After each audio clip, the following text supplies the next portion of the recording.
My boyfriend cried over his ex's engagement, then proposed to me as a backup. I left him, and he fled the country to win her back.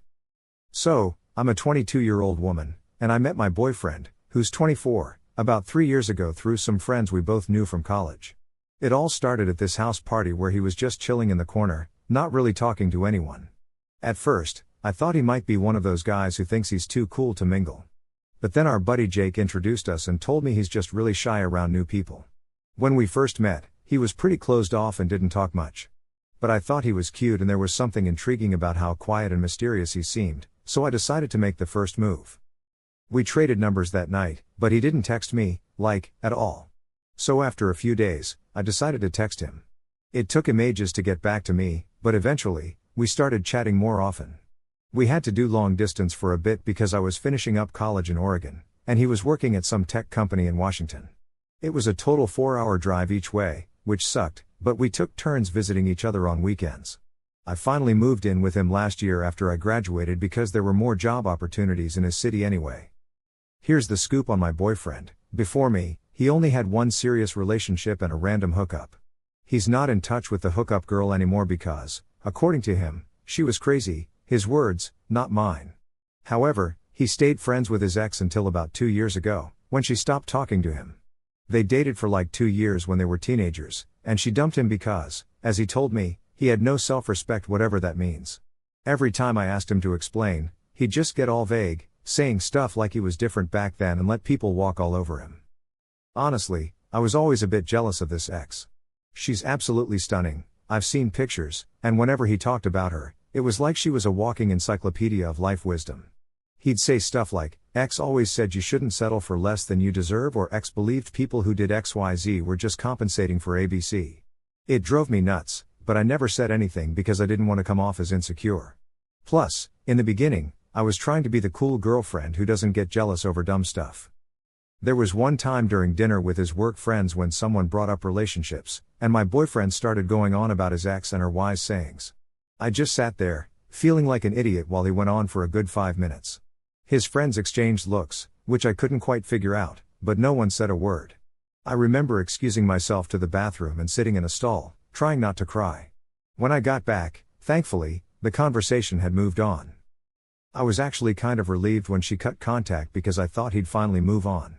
And for a while, things seemed fine. He was opening up more, and we were pretty happy together.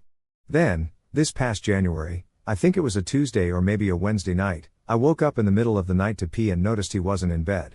It was around 3 a.m. I heard these noises coming from the living room, so I went to check it out.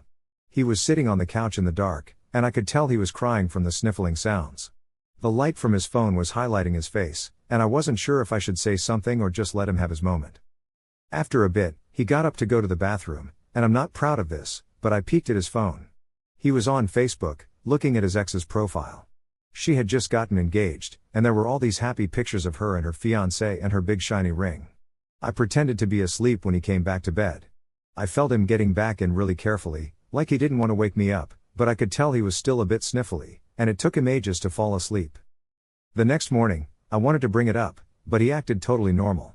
Made coffee, kissed me goodbye before work, and texted me during his lunch break like always. I kept waiting for any sign he was upset, but nothing. So I decided not to mention it, figuring it might have been a one-time thing. I mean, seeing an ex get engaged can be weird, right, even if you're over them? I tried to brush it off. So, I kept telling myself that it was nothing, just a random thing. But then, it happened again a couple of nights later, and then once more the following week. Fast forward to now, it's been about 2 months, and my boyfriend keeps having these emotional breakdowns out of nowhere. Like, we'll be chilling and watching TV, and suddenly he'll just get up and spend like 20 minutes in the bathroom. I can hear him crying through the door. Or, we'll be about to sleep, and he'll turn away from me, and I can feel him silently sobbing. It's strange and honestly, super uncomfortable. I've been trying to get him to open up about what's going on, but he either says nothing or throws out excuses like I'm just tired. One time, he said he was upset about his childhood dog that died when he was 15. Another time, it was because of a sad commercial. I'm not buying it. I know he's covering something up.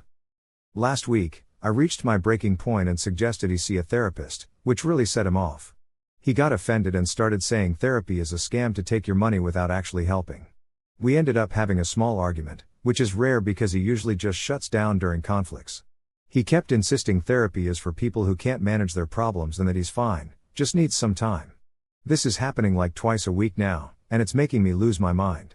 I love him, really, but he's always been a bit distant. I'm beginning to think this mystery woman is behind it all. Maybe she said something that upset him when she cut ties. He didn't seem this bothered when she was seeing other guys before she got engaged. I found her on Instagram, and I'm debating reaching out to her to see if she has any clues about what's going on with him. I know it seems crazy, but I'm out of options. My best friend thinks I should just break up with him because life's too short to be someone's second choice, but is that what's happening here? I mean, he chose me 3 years ago and even asked me to move in with him. That has to mean something, right? Yesterday morning, I decided to ask him straight up if he's still in love with his ex. He looked at me like I was speaking a foreign language and said, "What? No, of course not. Why would you ask that?" I explained how I've noticed him crying a lot lately, which kicked off around his ex's engagement. He got defensive, said it's got nothing to do with her, and claimed it's just work stress and poor sleep. Then he took off for work early, leaving his breakfast unfinished. I'm super confused. Oh, and he once said that I wouldn't understand because I've never been through what he has. Like, what is that even supposed to mean? We've been together for 3 years, living together for almost a year, and yet sometimes I feel like I barely know him. Also, someone asked if I'd talked to any of his friends, but most of them are also friends with his ex. They all went to high school together. The few of his friends I'm close to live out of state, so we don't really chat much. I'd feel awkward bringing this up anyway. Another thing I forgot, I remember him saying his ex texted out of the blue a few months ago. He showed me the text back then and asked if I'd be okay with him replying.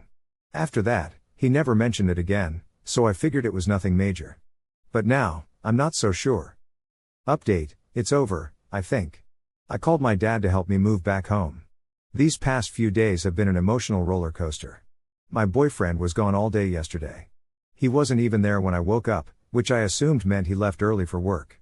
But then he didn't come home by bedtime. I texted him a good morning and a couple of times at night, asking if he was coming home for dinner and if he was okay. I even tried calling, but he didn't pick up. I was worried sick but also getting kinda pissed. I even called his work to see if he was working late, but the receptionist mentioned he left at his usual time, but when I tried calling a few of his friends, none had heard from him either. Naturally, I started freaking out, thinking something bad might have happened, like he got into an accident or something. I almost called the cops when, out of nowhere, he texted me at like 11 p.m. saying, "Sorry, need some time to think. Be home tomorrow." At this point, I felt like I needed some answers, so I decided to do a little snooping through his stuff. I've only done it once before when I felt insecure about his ties with his ex.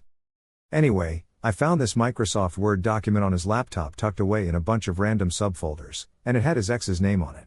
Of course, I opened it, and it seemed like it was a saved copy of their last conversation before she cut him off. It started off normal, just casual catching up, but then he asked about her relationship with her now fiancé. She said things were great and she was happy, but then it got bizarre. He was all like, "Really? Are you sure?" She thought he was being weird, and he basically told her he didn't buy that she was happy. I couldn't remember everything because my head was spinning while I read it, but he pretty much told her fiancé wouldn't treat her as well as he did and started reminiscing about how they'd helped each other grow. He even said he'd been waiting for her and that he loves her and always thought they'd end up together. And this was all while he was with me. She rightfully called him out, saying he had a lot of nerve to say all that when she clearly told him they'd only ever be friends, especially while they were both in relationships. She told him to break up with me for my sake, because I deserved better. The worst bit? The next morning, he came home around 6 a.m., looking wiped out. He called my cell from the apartment, can you believe it? Telling me to come to the kitchen because he made breakfast. I went there, and he'd whipped up this amazing breakfast spread with a ring box smack in the middle of the table. He told me to open it, and surprise, it was an engagement ring. He said something cheesy about how the last 3 years have been an adventure and he wanted to keep having adventures with me. That's when I snapped out of my daze and just lost it. I demanded to know where he'd been all day, why he hadn't contacted me, and what was up with him crying over his ex for months. And then, he had the audacity to get mad at me for being mad. He acted like I should be thrilled because he was proposing. Wasn't that what I wanted? I asked why he'd propose when he obviously still pined for his ex, and he said, "She's moved on, so it's time for me to move on too." I've never been so furious. I've been so patient and understanding, given him everything, but I'm not going to marry him just to be his backup plan. Ironically, if he'd proposed 4 months ago, I would have been ecstatic. Now, it just shattered everything. So, I called my dad, bawling my eyes out, and he's on his way to help me move my stuff back home. I'm a wreck, but I guess it's because all the messed up stuff in our relationship is finally hitting me. Meanwhile, my now ex-boyfriend is just chilling on the couch with his laptop, acting like nothing happened. I can't even begin to process all this. While packing, he kept insisting I was overreacting and throwing away something good for no reason. When I brought up the document, he got super defensive, claiming I had no right to dig through his private stuff. He tried explaining that the convo happened ages ago when he was in a different mindset. But when I pointed out that his reaction to her engagement showed he wasn't over her, he just clammed up and stopped talking. My dad should be here in a couple hours. I've packed most of my important things but will have to come back for the rest later. Honestly, I don't even know what to think right now. So, here's the deal with my ex before I head out for good. Part of me wants to just yell at him for wasting 3 years of my life, but the other part just wants to make a clean getaway. Seriously though, thanks a ton to all of you for helping me realize how unfair this relationship was.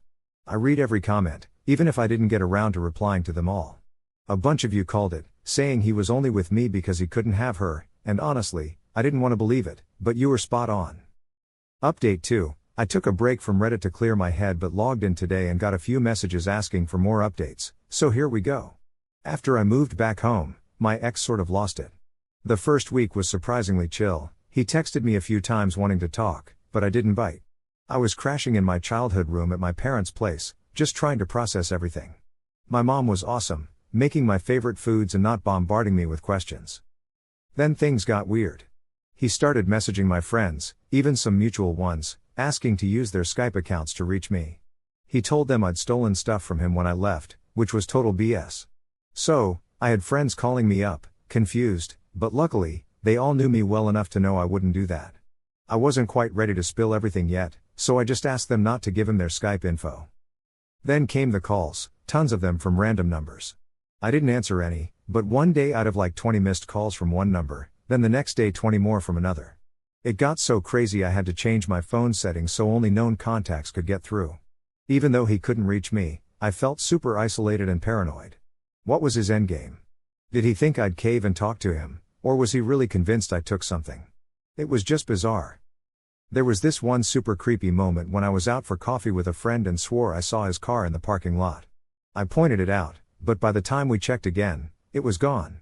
Maybe I was just being paranoid, but it freaked me out, and I started being way more careful about telling people my plans. After 5 days of this madness, I finally broke down and told my mom everything. She was there for me, just listening and letting me cry it out.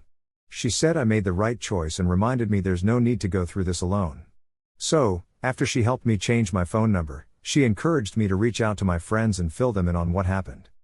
I was worried they'd side with my ex and think I overreacted, like assuming he only proposed because his ex got engaged. But they totally had my back. My ex had been telling people we broke up because I was jealous of his ex, but once I shared my side, everything clicked for them. I felt so relieved and have been trying to go out more and just enjoy life again. That's basically where things are. I'm planning to see a therapist soon.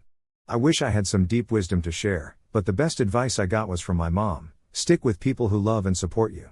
I'll let you know if anything else happens. Hey guys. Just wanted to catch you up on a few things.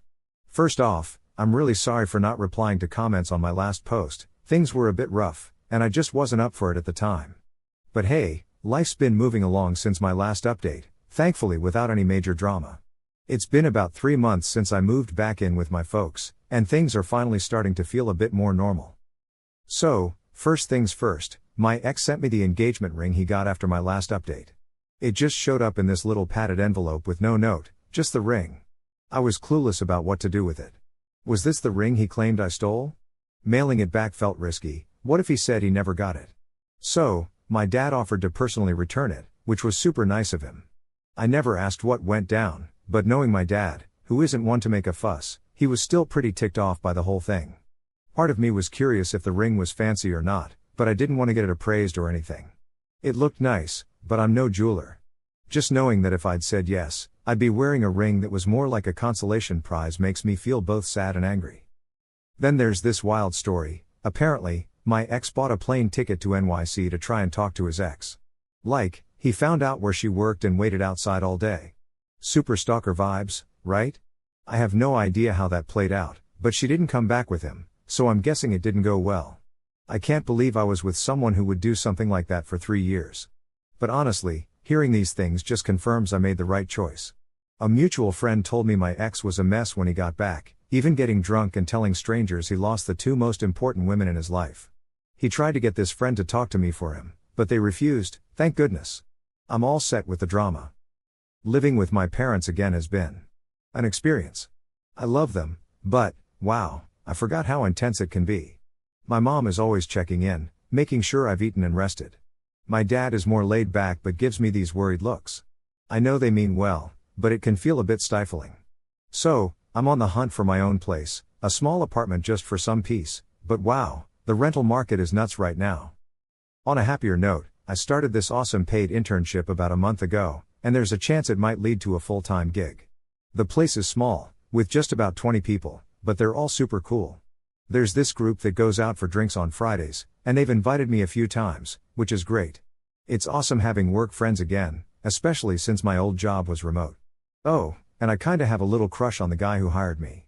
He's about my age, and nothing's happening there, I'm not ready for a relationship. He's just the nicest, most well-mannered guy ever, always positive and smiling. It's so refreshing. I've realized I need to be around people who make me feel good. Thanks for sticking with me through all this. I probably won't update unless something big happens, which I hope it doesn't. I'm so over the drama.